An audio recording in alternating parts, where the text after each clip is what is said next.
নিজে আর কোথায় ব্যবহার করব? দেখ ভাই যে আই এর সাথে সবসময় এম বসবে, এই এমটা, এই এম এর মালিক আই, আই ছাড়া অন্য কোথাও বসবে না। দেখো এম শুধু কোথায় বসবে? আই এর ক্ষেত্রে, আই এর পরে অলওয়েজ এম বসবে। তাহলে আমরা এম এর ব্যবহার শিখে ফেললাম। যেমন I M A boy, I M a man, I M A school teacher, I M a businessman. দেখো গেল সেটা। এখন দেখো আর এর ব্যবহার।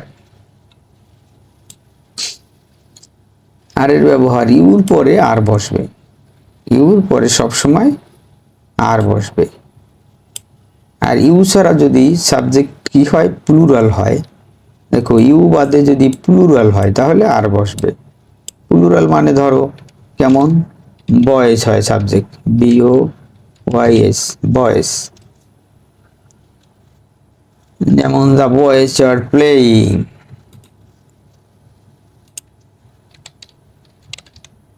The boys are playing. তাহলে দেখো এই বয়েজ হচ্ছে প্লুরাল, এই বয়েজের পরে আর বসবে। এছাড়াও কোথায় আর বসতে পারে, দেখো টিএইচই, দে আর বয়স, দে আর বয়স, তারা ভালো। দেখো তাহলে এই দে এর পরেও আর বসে, তার মানে দে মানে কি প্লুরাল, সকল প্লুরাল মানে বহু বচন, যেটা দিয়ে বহু বোঝায়, একের অধিক বোঝায়, সেগুলোর ক্ষেত্রে আর বসবে। তাহলে বাকি বাকি থাকলো ইজ। তাহলে এটা হচ্ছে প্লুরাল বহু বচনের ক্ষেত্রে আর বসবে, আর সিঙ্গুলার এক বচনের ক্ষেত্রে ইজ বসবে। যেমন হি ইজ ভেরি ক্লেভার, এখানে দেখো ইজ বসছে হি এর পরে, কারণ কি এখানে হি হচ্ছে এক বচন, আর এখানে আর বসছে কারণ আর হচ্ছে এই যে সাবজেক্টটা হচ্ছে বহু বচন। যদি বহু বচন সাবজেক্ট থাকে তাহলে তার সাথে আর বসবে এবং ইউর পরে আর বসবে, আর আই এর পরে সবসময় এম বসবে। লিখলাম দেখো এম, এম কোথায় বসবে? এম বসবে কার সাথে? আই এর সাথে সব সময়। এম এর মালিক, এই এম এর মালিক হচ্ছে আই, আই এর পরে এম বসবে, যেমন আই এম। তারপর হচ্ছে আর একটা কি শিখলাম,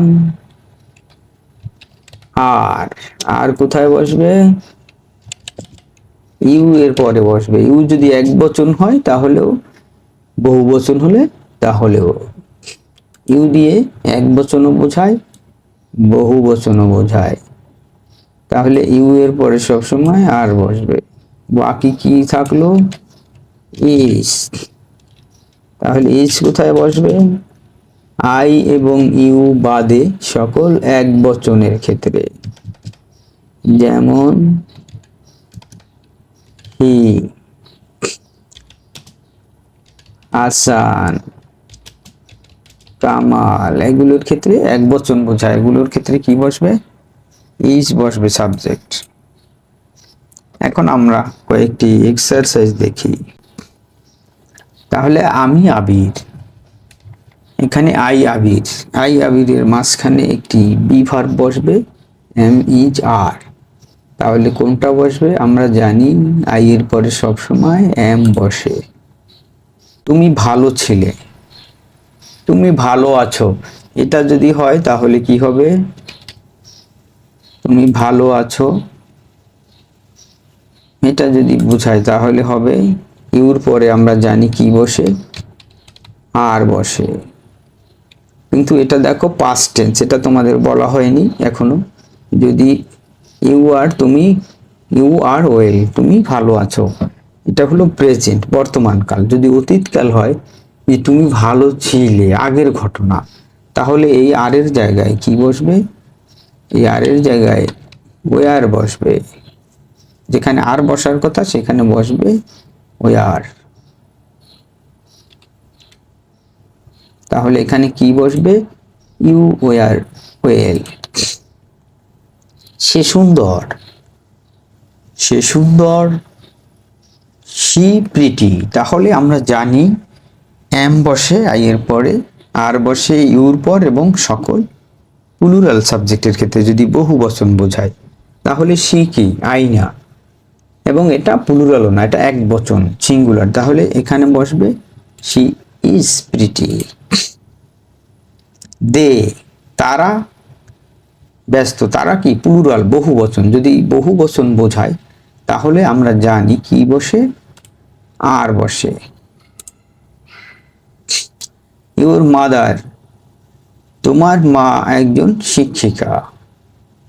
তাহলে এখানে কি বসবে? এখানে সাবজেক্ট হচ্ছে তোমার মা। তোমার মা কি? সিঙ্গুলার, এক বচন। তাহলে এক বচন হলে কি বসে? ইজ বসে। দ্য বয়েজ হাংরি, বালকেরা ক্ষুধার্ত। এখন the boys hungry, the boys এবং হাংরি এর মাঝখানে কি বসবে? এটা কিভাবে বুঝবো আমরা? বুঝবো যে দ্য বয়েজ বহু বচন, অনেকগুলো বালকের কথা বুঝিয়েছে, সেই কারণে এখানে আর বসবে। মৌ অ্যান্ড মিতু হ্যাপি।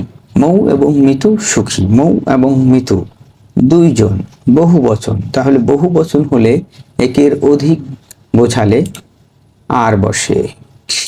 যদি এম